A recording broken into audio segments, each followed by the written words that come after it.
Pelancaran logo dan tema Hari Kebangsaan dan Hari Malaysia antara perkongsian dari negeri di bawah Bayu. Jadi terus saja bersama Muhammad Syarizam di sana, silakan. Ya Miza, rakyat negeri ini diminta mengibarkan jalur gemilang sebagai tanda cintakan negara selain mengingati perjuangan pejuang kemerdekaan negara. Pengerusi Jawatan Kuasa Induk Sambutan Hari Kebangsaan dan Hari Malaysia 2023 Negeri Sabah, Datuk Seri Panglima Masidi Manjun berkata, langkah itu juga dapat mengingatkan rakyat peristiwa bersejarah bagaimana negara mencapai kemerdekaan. Mengambil satu hari ataupun satu masa dalam satu tahun ini untuk mengibar bendera kita sebagai rasa tanda sayang kita kepada negara kita. Kita ditinggal di sini mendapat manfaat, gaji dan keuntungan di negara kita. Jadi harapan saya ialah rasa bangga sebagai rakyat itu dapat kita pamerkan melalui perayaan seperti ini.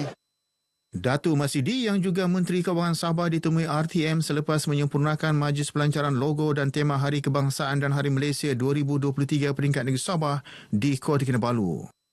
Pelancaran logo dan tema Hari Kebangsaan dan Hari Malaysia bertemakan mendasari tekad dan komitmen bersama rakyat. Ini diadakan serentak di 3 lokasi sebutan iaitu di Kuala Lumpur, Sarawak dan Sabah sekaligus membuktikan penyatuan 3 wilayah yang menjadi komponen utama pembentukan Malaysia.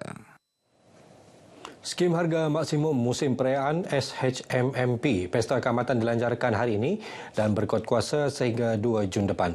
Terdapat 8 jenis barang yang tersenarai antaranya kepak ayam, daging kerbau import dari India dan bawang putih dari China. Menteri Perdagangan Dalam Negeri dan Kos Sara Hidup KPDN, Datuk Seri Salahuddin Ayub berkata, skim ini bertujuan menstabilkan harga barangan yang dijangka akan meningkat setiap kali menjelang musim perayaan. Pesta Keamatan ini kita telah tetapkan 7 hari, iaitu 3 hari sebelum perayaan, 1 hari semasa perayaan dan 3 hari selepas perayaan. Ini adalah untuk memastikan rakyat, khususnya mereka yang memerlukan, akan dapat berbelanja dengan harga yang kita kawal dan sambutan ini akan dapat disambut oleh semua lapisan masyarakat khususnya di Sabah ini. Datuk Seri Salahuddin berkata demikian kepada media selepas pelancaran SHMMP Pesta Keamatan Peringkat Negeri Sabah di Kota Kinabalu. Dalam perkembangan berkaitan, beliau menegaskan KPDN akan memastikan bekalan gula mencukupi di seluruh negara dengan menetapkan jumlah minimum gula di pasaran 42,000 tan sebulan. Pemantauan juga akan dipergiat setiap hari dan orang ramai diminta melaporkan sebarang kekurangan bekalan untuk tindakan segera. 9 buah sekolah dan 10 buah komuniti di Kota Kinabalu dan beberapa daerah di pantai barat Sabah menerima insentif projek Komuniti Madani One-Off mencakupi bantuan seperti bahan input tanaman, peralatan kecil tanaman dan sistem tanaman tanpa tanah seperti sistem hidroponik. Insentif tersebut bagi setiap sekolah bernilai sehingga RM10,000 dan RM20,000 bagi setiap komuniti. Timbalan Menteri Pertanian dan Keterjaminan Makanan Chan Fong Hin berkata, projek ini merupakan usaha kerajaan memastikan ketersediaan dan kecukupan bahan makanan dalam negara melalui sumbangan komuniti. Pada masa sama, ia dapat memperkasa komuniti dalam aktiviti pertanian, seterusnya meningkatkan keupayaan komuniti dalam membekalkan bahan makanan dalam kawasan setempat. Mengurangkan kos sara hidup, itu residen setempat. Lepas tu, ada juga tolong meningkatkan hasil untuk pertanian dan juga menjamin keterjaminan makanan. Kerana it means that the local community dia sendiri tanam, dia sendiri ada makan. So maksudnya dalam rantaian yang hasil pertanian ni kan adalah lebih terjamin. Beliau menyatakan demikian selepas menyempurnakan penyerahan insentif berkenaan di SMK Pekan Telipuk Kota Kinabalu. Keseluruhan insentif yang diagihkan bernilai RM300,000 dan akan memanfaatkan lebih 600 peserta yang terlibat dalam projek tersebut.